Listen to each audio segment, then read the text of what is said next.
Billy Carson. Now, if you don't know who Billy Carson is, he's I don't even know what he is exactly, but he talks about all these aliens type stuff, science stuff, and basically his position, what I do understand is that his position is against the Bible. He says he believes there is a God, but not the God of the Bible. I don't know what God that is, but he doesn't believe the God of the Bible, but he says he believes in God. He believes that that they've been alien technology on Earth, and he goes into all this esoteric knowledge type things and basically promoting and highlighting everything but the God of the Bible, and actually in many cases speak on how the Bible is inaccurate and all these type of things. But now he is being exposed for the fraud that he is pertaining to the information that he's spewing out on these big platforms as facts, and a lot of it he just is just wrong. But he is on this clip that we're about to watch here, and you're gonna see his arguments. And this segment from this interview that he did with another guy who was a Christian historian, and he does a whole bunch of research and he knows his stuff. He gets obliterated by him. So we're gonna watch a small clip, but I did a video on my Holy Duo channel with D, as in dialogue, and we spoke about how Billy was basically like saying a whole bunch of lies on Christ and the Bible too. So I know this guy to be one of those guys that just like to use the big words that sound fancy when it comes to the types of specs that you can name within the cosmic, I don't know, the cosmic world. You know, like all these ancient books and names of gods or whatever it is. He loves naming all these fancy words from his research, but it's just a whole bunch of fluff. It's nothing. There's no substance behind behind the claims. It's just a whole bunch of, mythology. But let's hop into the video. No more talking, and let's see what Billy Carson has to present in his argument. A lot of information from the Enuma Elish and the 7 tablets of creation is in Genesis. A lot of the creation story that comes into. He said the Enuma Elish.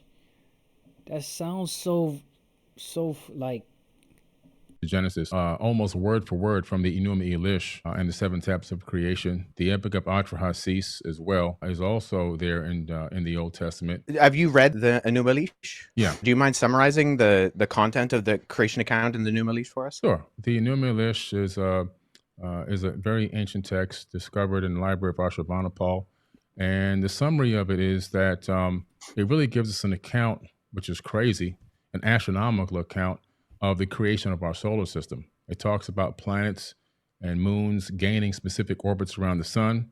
It talks about a huge planet named Tiamat, 46 times larger than Earth. Earth didn't exist at the time that this, according to the author of this text, which is pretty interesting.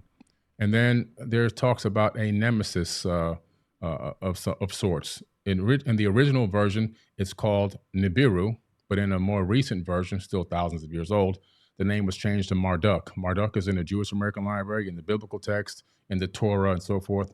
Very popular figure in ancient times in the religious books and text. Marduk wanted to be the destroyer, so Marduk is the one that during its next orbit towards Tiamat, crashed into Tiamat and destroyed Tiamat. A huge chunk of it swung away, recoalesced, taking the water, land, and organic material, which basically recoalesced as our planet here, Earth, and the rest of it broke up into pieces. Some of it turned into the asteroid belt. Other parts of it were thrown towards the sun, and some were thrown towards the inner Oort cloud, towards the outer edge of the solar system. This planet, or this moonlet that orbited supposedly a brown dwarf, based on the description of it, gained a very strange orbit around our sun. And we have the scientific evidence now also to match with NASA's data, where we see that Saturn and I believe Neptune switch places. Uranus is flipped on its side, and that's more evidence that something came through our solar system in ancient times and gravitationally really tugged at planets here and switched up their orbits and even pulled the axis of a planet on its own side, where the equator is now running north and south. So a little bit of modern astrophysics kind of backs up what this ancient text is saying.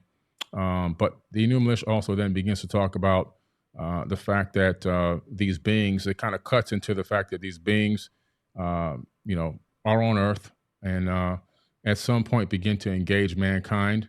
In other words, they didn't create people from scratch, but they engaged the existing hominid and began to utilize us as workers for their workforce.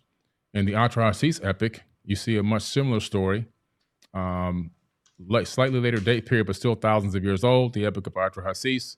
And we see a very similar story.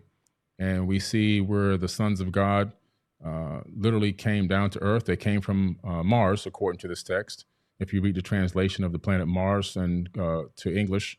And then they went to battle. They were going to go to battle in South Africa against Enki and Lil and Anu. And they come to terms without going to battle. They argue that they needed women, human women, believe it or not. And they also wanted a workforce. They didn't want to continue to do the labor. They were cleaning out the Tigris and Euphrates rivers, digging canals, building cities on Earth, and according to the text on Mars. The book of Jesus' wife, which is at the Harvard Seminary, a little controversial, but they claim that this is an accurate record that Jesus may have even been married, which then, if that's true, it adds more to the hypothesis that maybe he wasn't crucified. So the Gospel of Jesus' wife is in the Harvard Library. However, the reason we know it's also not legitimate is because even though the manuscript, the papyrus that it's on, was carbon dated to the 4th century, the text was actually copied from a PDF version of the Gospel of Thomas known as Grandin's Interlinear. And there was a mistake in the Coptic text of Grandin's Interlinear that was copied into the Gospel of Jesus' wife. We can tie it directly to not copying from an ancient text, but actually copying from an online version of the Gospel of Thomas in a PDF form. I think we need to make sure that we're going toward not just early sources, but actually credible sources. And unfortunately, neither the Gospel of Barnabas nor the Gospel of Jesus' wife are credible sources and agreed upon by not just the vast majority of scholarship, but I don't know anybody in the field of papyrology, paleography, historiography who actually refers to these documents as being legitimate. That's fair enough. I can respect that. So let's go into the Old Testament a little bit. But they claim that this is an accurate record, but I don't know anybody. That's fair enough. Billy had nothing to say about it. He said, "Oh, that's fair enough."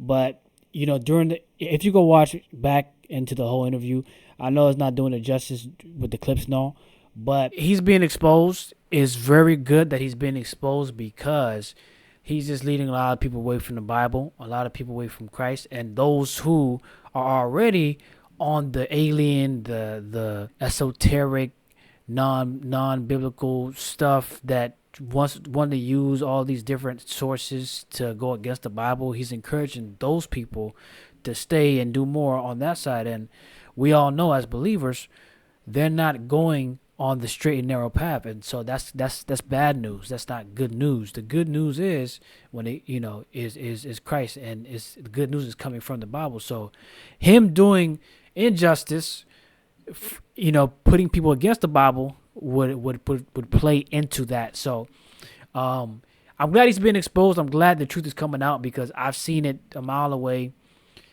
from when he began and when he began to start making motion in all these different platforms on YouTube.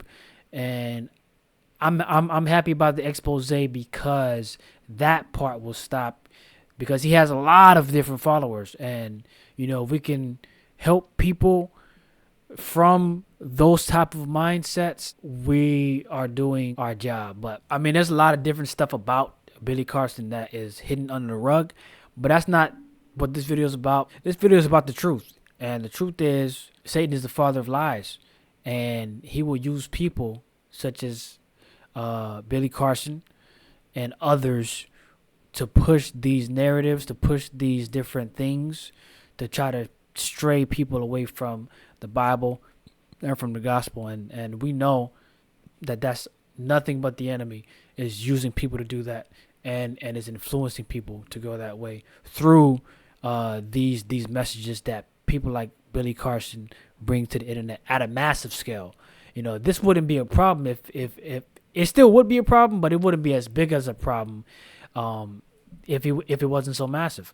But being that he is touching a lot of people, we have to make things right. And we have to let the truth come out. And that's another reason why I wanted to make this video as well, to just be another person to get it out there that, hey, something's wrong here. Let's look at it and let's uncover the lies that's within that. So hope you guys enjoyed this little clip here. Thank you guys for watching. Catch you guys on the next video. Peace.